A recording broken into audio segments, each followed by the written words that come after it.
Okay, friends. So today is the first time I'm publishing a video on YouTube, and the first day of speaking into a mic to do this voiceover. So, ask for a little bit of patience while I'm kind of getting comfortable with this process.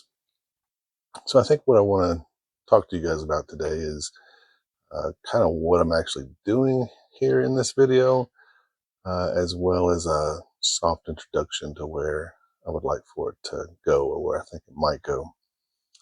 So, the video, what I'm working on here is a cedar garden gate. You can see the top panel here has a curve in it, and it has some vertical slats running in the window. Um, what I'm actually doing is just doing a trial run, a dry fit, to make sure all my pieces are fitting together before I do the final glue up. And those of you who've been woodworking for a while know that no matter what type of project you're building or making, that this step is invaluable and it's not to be skipped. So that's what's going on here. Little dimension about this gate. It's right at about 5 foot tall at the peak of the arch and 46.5 inches wide. And so the external frame is what I'm working on here. Once it's glued up, then I will start on the interior panel at the bottom. So let's take a moment and talk about why I'm doing this channel. I've thought about doing a YouTube channel for a while.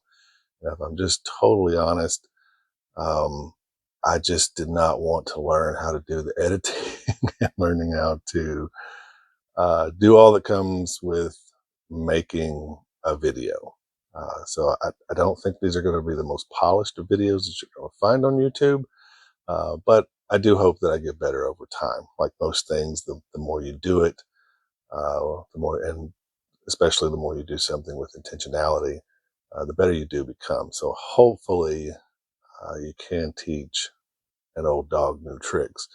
But it is something I thought of doing for a while.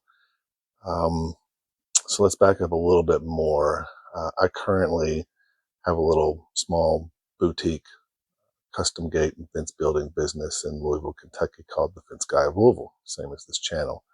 And I've been doing this now going on 12 years. In the beginning, it was, mostly your standard kind of fence building, wood fencing and gates is what I've always specialized in.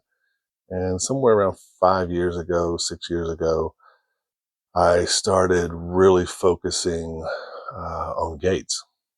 I had fallen in love with woodworking for a while and was learning the best I could. I was self-taught. I would use scrap material from the fences I was building, especially the cedar. And, if I was building a chair or a garden bench or something like that, I would glue cedar fence pickets up to give me the width that I needed to make my back legs.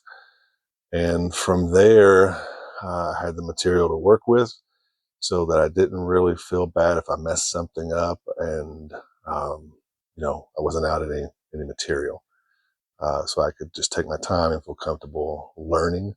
I really got interested in different joinery techniques, timber framing for buildings, all the joints that come along with woodworking. And that love of that sort of segue into my fence and gate building business. The two were kind of separate for a while. I had this passion in woodworking and I would build various things, and but I hadn't really sort of combined the two. And as I said, 5 or 6 years ago, I did begin taking that knowledge that I had learned, particularly with mortise and tenon joinery, and began working with frame and panel style gates. And a frame and panel definitely opens up a world of new design possibilities. Um, on my website, if you go to the fenceguyoflouisville.org, or you can find me on Instagram at the Fence Guy of Louisville, and you'll find a sample of various work that I've been doing. So I think that's enough of a background for right now. This video is going to run out before I've said all I wanted to say. So, what's going on here? I'm clamping this thing together, and then I'm going to check it for square, and just make sure everything is good to go before I do the glue up. Um, but what I've been doing lately is with these sort of bespoke uh, specialty garden gates, arbors, trellises, fences, and such. And I've really enjoyed that, but I've wanted to do more things. I wanted to try out different things that not necessarily I would want to put on my website or put on my Instagram page. Um, all very, very similar, all still mostly outdoor projects. I do some furniture from time to time, but primarily I like building things meant for outdoors. I love being outdoors. I find an immense amount of beauty in the natural world, and that inspires me to build things that people can enjoy while they're sitting in their garden spaces. Um, but there are things that I may not get an opportunity or have not had the opportunity thus far to do. And a perfect example of that would be a Gothic arch gate. I've wanted to do that for some time, because I love. If you follow along with me for a bit, you'll find that I love working with curves. I'll put a curve wherever someone gives me the opportunity to do so, and I just love the look of a Gothic arch. Um, it's hard to find a space outside of a church that might look good. And so I've decided that I wanted to build a Gothic arch door for my shop, and that's probably going to be one of the videos that will be coming along soon, hopefully. But there are other things too, like a Japanese garden gate. You can see in the background here, there's a couple of Kumiko patterns that I've worked on, different sizes. The larger one in the back there, I wanted to put in the skylight here in the shop. And then there's a smaller one hanging over there by the window that I made intentionally for a gate. And it's just things like these that I want to explore, I want to play around with.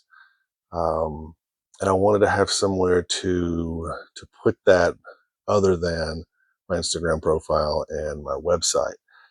And part of that too is the fact that I don't really want to do a how-to or an educational style YouTube channel. I really want to explore the why.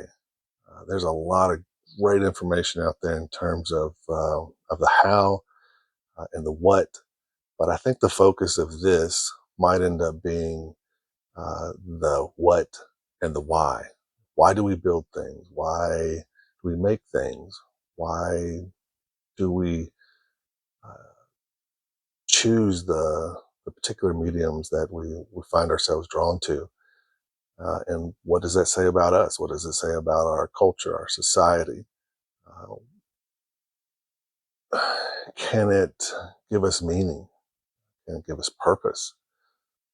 Can the work that happens in the shop be more than just for commercial reasons, right? Can it be more than? And I think it can. And as you can tell, that kind of stuff doesn't necessarily go well with my other outlets that I have for showcasing my work. So we'll see how this goes. I really appreciate you guys hanging out and watching this with me. There'll be another one showing how the interior panel comes in. So drop me a comment, let me know what you think, and hope to hear from you soon. Cheers.